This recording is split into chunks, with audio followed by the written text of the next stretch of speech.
Thank you. Last year I published London's first Vision Zero action plan, which sets out bold and ambitious plans to eliminate deaths and serious injuries on London streets by 2041. This is part of my wider Healthy Streets approach, which aims to make London a greener, healthier and more attractive place to live, work and do business. TfL is committed to delivering on these ambitions, and its increased investment in the Healthy Streets initiative to £2.3 billion announced in TfL's latest business plan. This record investment is taking place despite TfL facing some significant external financial headwinds. These include the loss of £700 million per year on average operating grant from central government, the consequences of a subdued national economy, the future revenue loss due to the delay in opening the Elizabeth line, and the absence of any funding from central government for the maintenance of London's strategic road network. However, safety is our priority, and we'll be continuing to work towards our Vision Zero ambition to make our streets safer. Vision Zero is about doing everything in our power to prevent serious injury and the needless loss of life in our transport network. We can't accept that deaths and injuries on our roads is simply the price that some must pay for travelling around our city. And I'd remind Chair the Assembly, every year around 4,000 people are killed or injured on London streets. This is simply unacceptable. Thank you, Mr. Mayor, and it's very good to see your very solid support for the Vision Zero ambitions. Now, following our last discussion about cycling, I've now met with your Walking and Cycling Commissioner to discuss your new quality criteria. It's very good that you're using a quality standard to focus the use of TfL funds only on the strongest schemes that really deliver healthy streets and help with your Vision Zero ambition.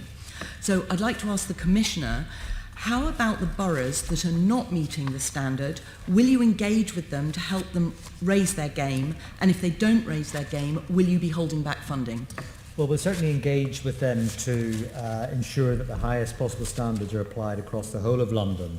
I think I would be glass half full in my perspective on this, in that I would be optimistic that we will get an acceptance across London as to the logic of having a London-wide high-quality standard. So I haven't given any consideration to the implication if they don't meet that standard. I'm just going to continue to pursue discussions with boroughs, as I have on a regular basis, that we do meet that standard, and working very closely, as the Mayor said, with the Walking and Cycling Commissioner to ensure that happens.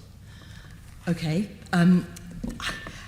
The other point that I'm worried about is that the pace of delivery is not moving fast enough.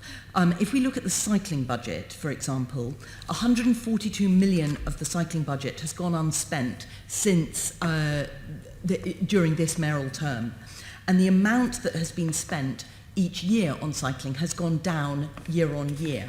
So my question again for the Commissioner, you've not actually built the schemes that money was allocated to. Now you've got to build much more each year to catch up, and that's showing in the current business plan. Do you have the capacity in TfL to deliver all the schemes that you need to deliver to spend that money? We do, and that's one thing that I was very determined that we had in the going through the business plan internally before I took it to the Mayor and then indeed the Assembly. So absolutely we do. I'm determined that we will continue the progress we've made on cycling schemes. So, recently in January, started public engagement for a number of new routes, as you will be aware of, across London. I could list them all out, but I don't want to waste your time in doing so. You know where they are. I think it demonstrates the momentum, if I may, Chair, through you, that we are continuing to Okay, now picking up on the momentum, yeah. Just looking at tracking progress, at the moment, TfL actually make it very difficult for people to track your progress on these targets on delivery. So, for example, the Budget and Performance Committee on the 7th of January asked for details of the capital programme expenditure, project by project, how they'd been classified into the categories of critical, central, desirable and deprioritised. It's a month later and that information isn't yet available. Do you know when that information will be available? It should be very soon. I'm talking about in the next few days. I think in the next few days. Yeah, well, less than a week. Well, I would be very optimistic it should be, because I talked to the team just yesterday to ask that very question. Okay, and on healthy streets in particular, the reporting to the TfL board is not comprehensive. It doesn't allow the whole programme to be scrutinised. Now, will you provide more detail to allow us to track the spending and delivery on all healthy street schemes so we can tell how you're doing, like with a sort of red, amber, green rating for each project? I'm very happy to share that as openly and transparently as I can, as I do with everything to do with transport in London. And in fact, I'm very happy to organise the team to have an offline discussion with you about how we could better present that progress. That would be very helpful. Thank you very much. And then finally, I've got something that may actually also provide a bit of a solution to the working with the boroughs.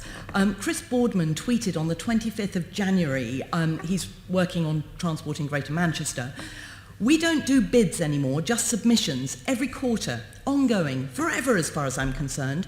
This is how we do streets now. If a scheme doesn't meet our rigorous standards, we help them bring it up to scratch and resubmit. Our ambition will match each of the boroughs." Now, will you consider trying an ongoing process like this in London? Well, we do. I mean, I'm pleased to see Manchester learning from us.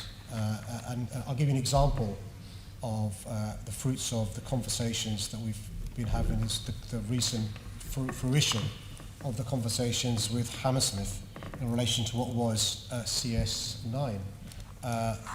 Good example of City Hall, TfL and the team working with Hammersmith, who've done an excellent job in coming forward with a scheme which is a big improvement on the previous scheme. You can call it a bid, you can call it a submission, we call it Team London delivering for our city.